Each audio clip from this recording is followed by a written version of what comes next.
Welcome back to Game Crunch, everyone, keeping you up to date with the latest in the video game world. Now, I am back from vacation. I am back to snowy Canada, and I miss Cancun, Mexico a whole lot, but we've got a lot of stuff to go over. A lot of stuff happened over the course of the last week, so in this particular video, I'm going to cover 3 topics instead of the normal 2, including some recent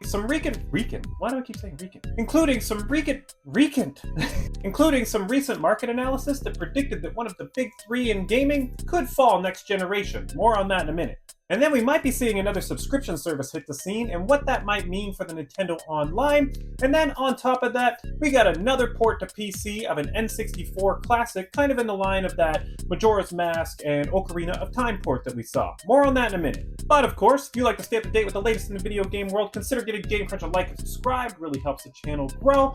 And let's just get right into it. So first up, the gaming industry is on the brink of a lot of major change, and a report from the DFC Intelligence claims that only 2 consoles will dominate the next generation. Unsurprisingly, Nintendo is projected to be the clear winner thanks to its early hardware launch and limited competition. According to the DFC, the number of gamers worldwide will exceed 4 billion by 2027, nearly half of the global population.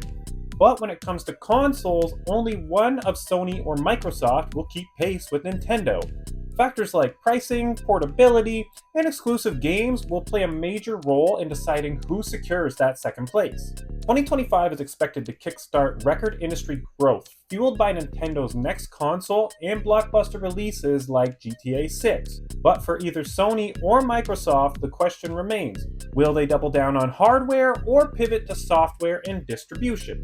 So this is where it starts to get a little interesting, because we already see Microsoft kind of doing this shift over to everything as an Xbox and almost like shifting away from their console brand. But on the other hand, we did hear from Microsoft themselves saying there will be another Xbox. They guaranteed us there will be another Xbox, and then all these reports of developing some sort of handheld console.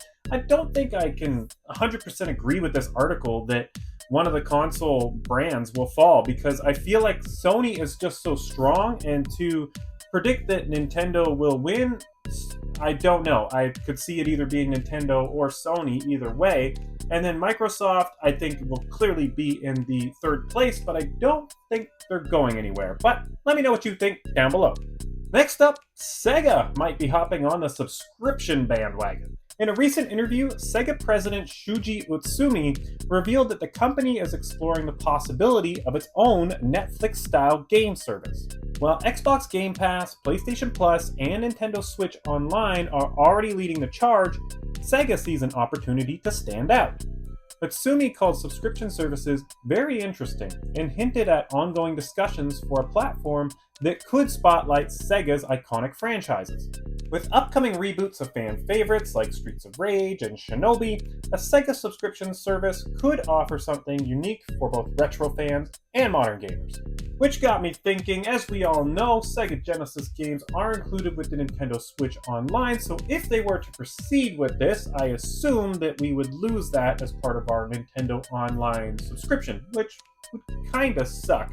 Even though I probably play a lot more of the Nintendo games than I play of the Sega games, which then also got me thinking, I just don't see Sega as strong enough as a brand to really be able to do the subscription thing on their own. Like, access to 20 Sonic games, as I said, Streets of Rage, Shinobi,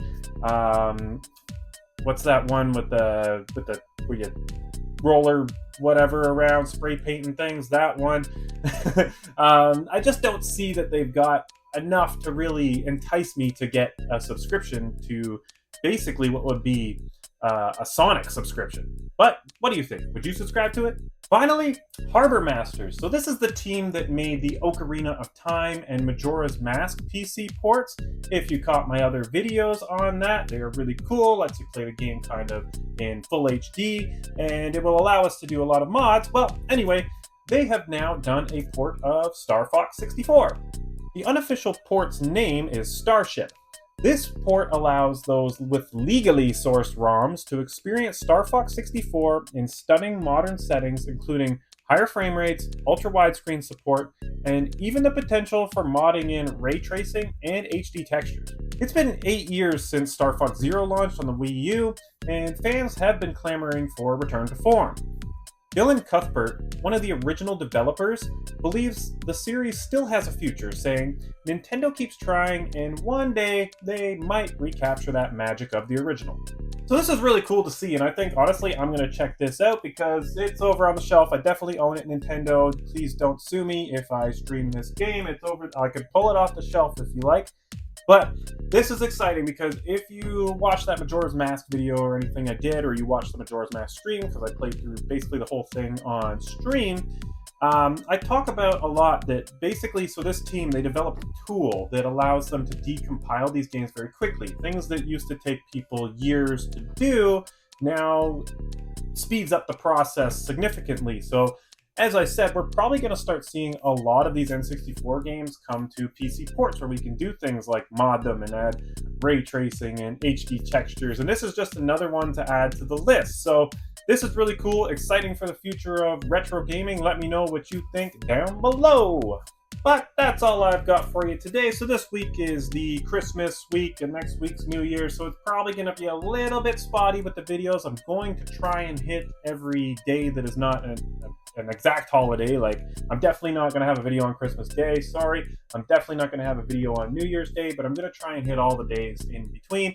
If I miss a video, I will likely just try and add it into another video to try and compile things. But of course, let me know what you think down below. Would you subscribe to a Sega service? And what do you think of this Star Fox port? And of course, who do you think is going to survive next console generation? I think, honestly, they're all going to survive and they're all going to be just fine. But let me know what your opinions are down below. I'll remind you again, please like and subscribe, really helps the channel grow. And I'll catch you guys on the next one. Have a good one.